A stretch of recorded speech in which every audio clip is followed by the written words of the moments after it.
सर्वांना प्रथम जय शिवराय, जय भीम. सर्वांना विनंती करतो की माझा आमरण उपोषणाचा आजचा 6वा दिवस असून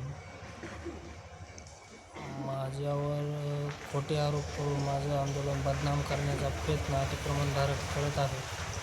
ते अवश्य त्यांनी ती बदनाम करावी. तसेच आमरण उपोषणाला बसण्याचं कारण म्हणजे मी आमरण उपोषणाला बसलो 17/12/2025 रोजी, परंतु प्रशासनाने आजपर्यंत कुठल्याही प्रकारची दखल घेतलेली नाही. तरी माझ्या मागण्या अशा आहेत की चिंचोलीमाळ येथील अतिक्रमण काढून छत्रपती संभाजी महाराज चौक ते श्री संत नामदेव महाराज रस्त्याचे काम तात्काळ सुरू करण्यात यावे. चिंचोलीमाळी येथील प्राथमिक आरोग्य केंद्राला 2015 ते 2025 पर्यंत जुन्या व नव्या इमारतीच्या बांधकामासाठी पुनर्विकासासाठी किती निधी आला व किती खर्च झाला ही मागणी माझी मान्य झालेली आहे. चिंचोलीमाळी येथील ग्रामपंचायत हद्दीत येणारे अतिक्रमण हटविण्यात यावे, तरी ते अतिक्रमण हटविण्यात आलेले नाही. चिंचोलीमाळी येथील गैरान परिसरातील सौर ऊर्जा प्रकल्पाचे काम तातडीने सुरू करण्यात यावे, ही एक मागणी आहे. चिंचोलीमाळी ते हदगाव रोडचे काम तात्काळ सुरू करण्यात यावे, ही एक मागणी आहे. महाडीबीटी अनुदान लाभार्थ्यांना शेतकऱ्यांना तात्काळ शेतकऱ्यांना द्या. चिंचोलीमाळी येथील सरपंचाचा अवमान करून ग्रामसभेत अध्यक्षस्थानी बसणाऱ्या उपसरपंचपतीवर कारवाई करून उपसरपंचाला निलंबित करण्यात यावे, अशी एक मागणी आहे. परंतु बीडीओने कुठल्याही प्रकारची यांच्यावर कारवाई केलेली नाही. तसेच यांची उपसरपंच यांनी गीता धीरज वनवे यांनी पाणी पुरवठा विहीर स्वतःच्या नातेवाईकाची पाणी पुरवठा विहिरीवरून स्वतःची नातेवाईक जमीन बिजनेस पाणी वापरत असल्याबाबत चौकशी करून आजपर्यंत शासकीय योजनेचा गैरवापर केल्याप्रकरणी दंडात्मक कारवाई करण्यात यावी, अशी एक मागणी आहे. तरी प्रशासनाने चौकशी अहवाल तयार केलेला असून तो अहवाल खोटा आहे, कारण तक्रारदारांना चौकशी करताना सोबत नेले नव्हते. वैयक्तिक स्वतः जाऊन मनमानीने चौकशी अहवाल तयार करून मला खोटा अहवाल दिला आहे. तरी त्यांची तक्रारदारांना सोबत घेऊन जाऊन चौकशी करावी व कारवाई करावी, अशी एक मागणी आहे. तसेच उद्या आमरण उपोषणाचा 7वा दिवस असून मी उद्या 12 वाजेपर्यंत प्रशासनाने दखल नाही घेतली तर उद्या आत्महत्या करणार आहे, असा तहसीलदार यांना निवेदन दिलेले आहे, हे व्हावे.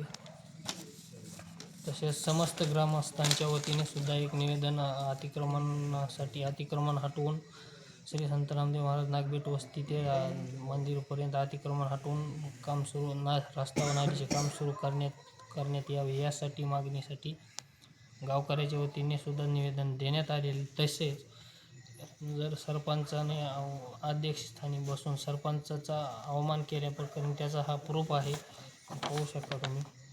यांच्यावर कुठल्याही प्रकारची कारवाई प्रशासनाने केलेली नाही. आणखी सुद्धा नेमकं प्रशासन वाचवतंय कोणाला, चोराला सोडून चोर सोडून संन्याशाला फाशी देत आहे, हे प्रकार इथं केज तालुक्यामध्ये बीडीओ तहसीलदार यांनी करण्याचा प्रयत्न केलेला आहे.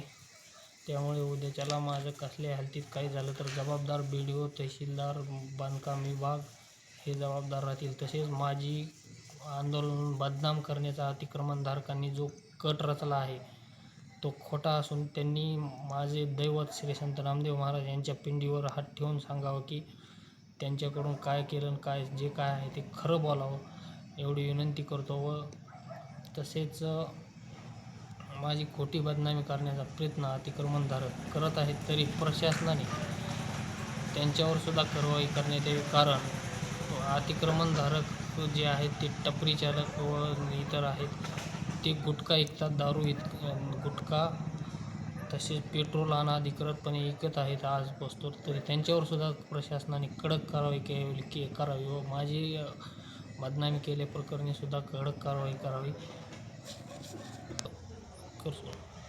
अतिक्रमणधारकाची व माझी नार्को टेस्ट करण्यात यावी, अशी मी प्रशासनाला विनंती करतो. तसेच जर मी उपोषणादरम्यान अतिक्रमणधारक म्हणतात तसे काही खाल्ले पिल्ले असेल तर त्यांनीसुद्धा माझी तपासणी करावी व माझ्यावर सुद्धा कारवाई करावी. कारण आणि जर तसे नसेल तर प्रशासनाने खोटे आरोप केले म्हणून अतिक्रमणधारकावर तात्काळ गुन्हे दाखल करावेत एवढीच विनंती करतो व मी थांबतो. जय हिंद, जय शिवराय.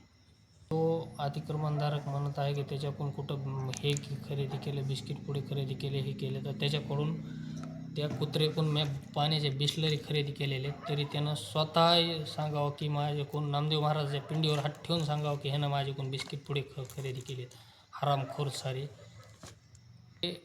शासनाच्या जागेत अतिक्रमण करून तसे श्री संत नामदेव महाराज परिसरात आजपर्यंत वास्तव्य अतिक्रमण करून चोर ती चोरांवरून शिरजोर म्हणल्यासारखा हा अतिक्रमणधारकाचा लाजिरवाणा प्रयत्न आहे व माझं आंदोलन बदनाम करण्याचा प्रयत्न आहे. तरी अंडे विक्री करतात, पवित्र स्थानी अंडे विक्री करतात, ह्यांच्यावर सुद्धा प्रशासनाने तात्काळ गुन्हे दाखल करावे. प्रशासनाने तात्काळ माझ्या उपोषणाची दखल घेतली नाही व माझ्या मागण्या मान्य केल्या नाही तर मी मेलो तर प्रशासन जबाबदार राहील.